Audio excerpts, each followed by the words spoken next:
Hello everyone, welcome to the channel. Today I'm going over my final thoughts on the XDefiant closed beta, which wrapped up April 25th. I played roughly 15 to 20 hours over the course of the beta, and during my playtime I reached character level 30, unlocked most of the available weapons, and maxed out a couple of guns, unlocking all their attachments. First off, I want to cover the things I didn't like during the beta, or that could use some tweaks before the game's full release. A quick disclaimer before I get started. Ubisoft already responded to a lot of community feedback, including most, if not all, of the complaints I'm going to talk about here. That's great to see, but I am still going to discuss what I didn't like before I get to the good stuff. I think everyone's biggest complaint during the beta, including mine, was the poor state of the game's netcode. Connection performance was pretty rough in most of my matches, and absolutely needs to see some improvement before launch. The inconsistent gunfights, ghost bullets, and being shot around corners were all bad enough to make me raise my eyebrows, even as a Destiny 2 veteran, and anyone who's played PvP in D2 will know exactly what I mean by that.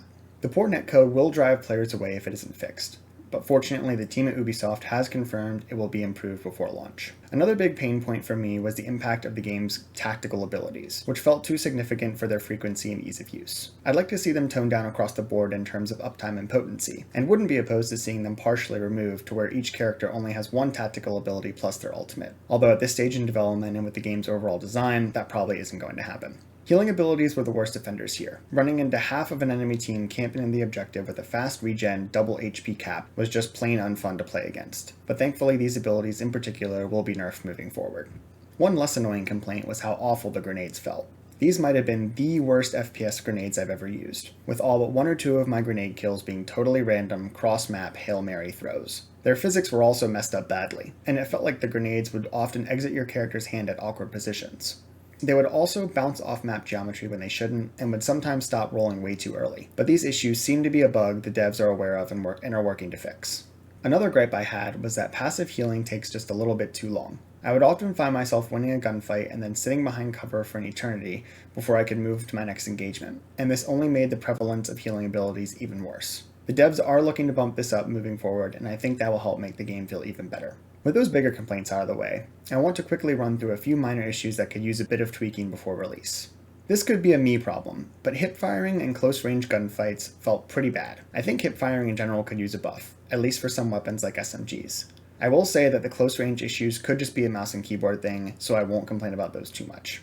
While I enjoyed the game's movement overall, mantling felt janky at times, almost like your character was just gliding up and over obstacles, and the smoothness of these actions could use some work. I did find the menus a little confusing at times, and it could definitely take you some time to get where you wanted to go.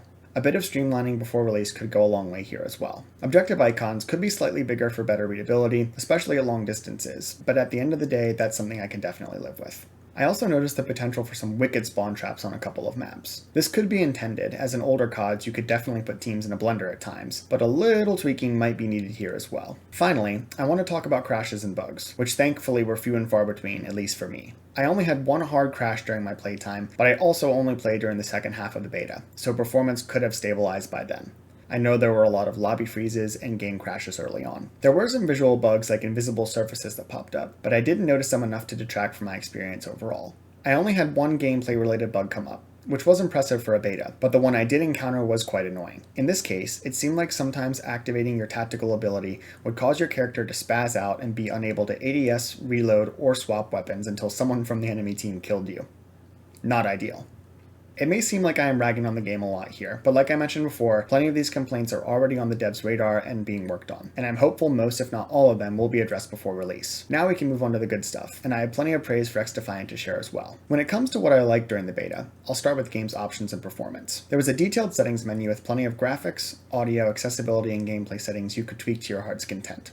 Performance was generally solid, and while playing on an i9-10900 and NVIDIA 3080 at near max settings, I was able to enjoy a consistent 144 FPS for the majority of my playtime, regardless of the map or environment I was in. I did experience some brief stuttering each time I respawned after dying, but hopefully this is something that will be fixed moving forward.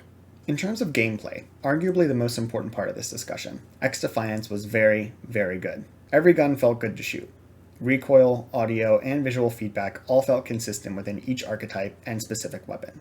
The best guns seem to be the ACR and MP7, with the ACR probably needing a nerf because that thing absolutely shredded people, even without any attachments. Something I really loved was how good sniping felt. ADS times for snipers were quick, headshots felt and sounded good when you hit them, and there was some potential for quickscoping without having it be a totally broken mechanic. Movement was another area where Ubisoft has done well. Sprinting, sliding, and jumping all felt fast-paced and allowed players to express a skill gap if they could master all of the traversal tools available to them. Strafing was really effective, and seemed to help me win a lot of gunfights even on mouse and keyboard. The movement kit felt like a Treyarch COD, which is definitely a compliment and something to build on moving forward. While I had my gripes about abilities overall, ultimate abilities in particular felt impactful without being oppressively overpowered. They weren't available too much in respawn modes, but could completely turn the tide in objective modes when timed correctly, and I think that is a huge credit to how fair they felt when using them and being killed by them. The 4 game modes on offer were also solid, with each being fun and well balanced for the most part. Domination is your standard 3 flag capture and hold mode.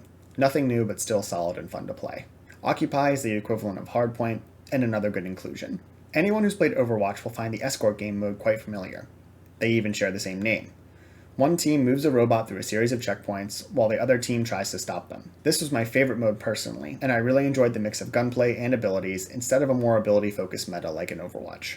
The final mode, Zone Control, involves one team fighting to capture a series of points that unlock as more are capped, with the other team trying to stop them. This game mode seemed fine, and played much better than Control and COD thanks to there being no limits on lives and multiple points to unlock as more are captured, instead of only 2 static locations. One change I would make to Zone Control is that defenders should have a limit on how close they can get to the attacking team's spawn before the first round, so they can't just massacre them right when they leave their safe zone. Something else I found super refreshing was the presence of red dots on the minimap, along with characters and attachments that could partially or completely remove you from appearing while firing your gun. This is another callback to old school style COD, which is great. I had almost forgotten how to use a minimap thanks to Modern Warfare 2. I found map design and quality to be another strength as well. Most, if not all, featured some variation of the classic 3-lane layout with some height variations here and there, which allowed for flexibility and traversal while keeping the game flow consistent and understandable. Maps were also colorful and fun to look at without being overstimulating or visually cluttered, and worked well with the modes they were designed around.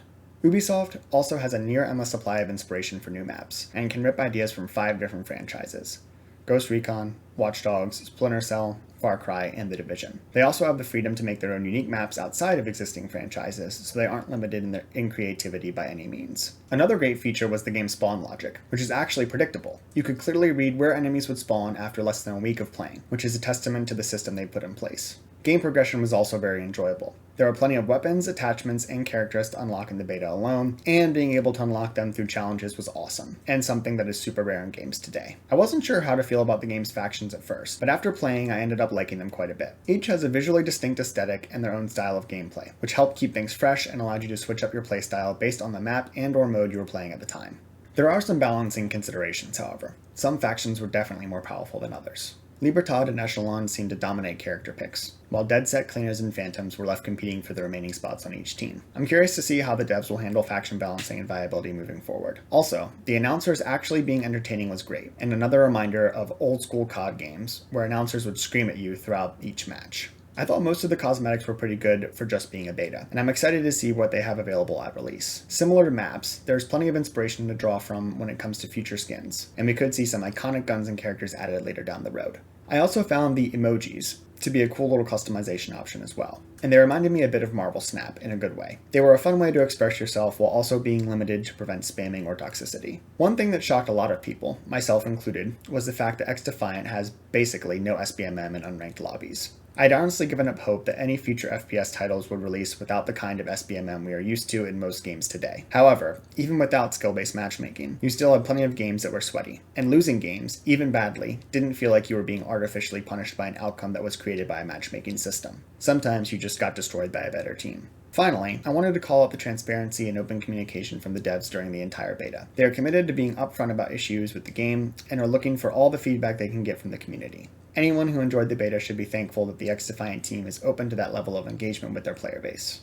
Overall, I greatly enjoyed my time with the beta, and I'm sad that it's over. The team's commitment to old-fashioned FPS principles should be applauded, and I'm definitely looking forward to playing the game more when it releases, or if there is another beta session before then. XDefiant has a great opportunity to grab a solid chunk of the free-to-play shooter market, if Ubisoft is committed to fixing the netcode and providing enough post-launch support to keep the game going. I'm really excited for the future of XDefiant and can't wait to get my hands on it again. If you enjoyed this video, make sure to like and subscribe for more gaming content, and let me know what you did or didn't like about the XDefiant beta in the comments below. Thanks for watching. You're a real one and I appreciate you. Catch you later, homies.